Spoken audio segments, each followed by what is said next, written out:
11月9號，費明頓馬場啊 ，Champion Smile，預備。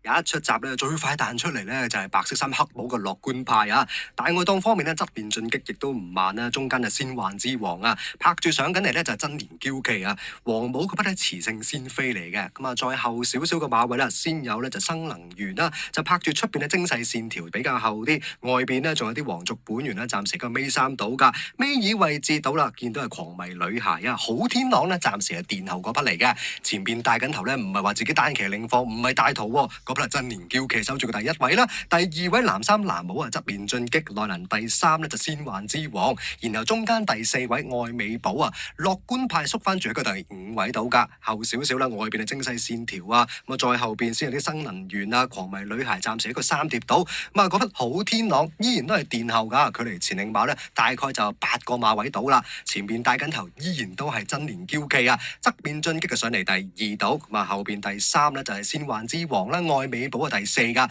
後邊第五位啦就係樂觀派啊，出邊位置精細線條啦，磁性先飛係拍住啲狂迷女孩，比較後啲嘅生能源啊，咁同埋隻好天朗睇下點樣追啊，揈出大外檔㗎，入到嚟最後400到啦，真年嬌旗騎落去唔多喎，入邊等緊位仲係樂觀派啦，出邊愛美寶就上咗嚟，大外檔狂迷女孩同埋隻好天朗，最後200，前邊呢就成排馬嘅，中間位置見到愛美寶啦，出邊狂迷女孩同埋好天朗，入邊但係樂觀派上咗嚟，5隻馬平排啊，乜嘅呢匹樂觀派贏啊，守住第二位大外檔好天朗，第三呢就狂迷女孩，第四磁性先飛。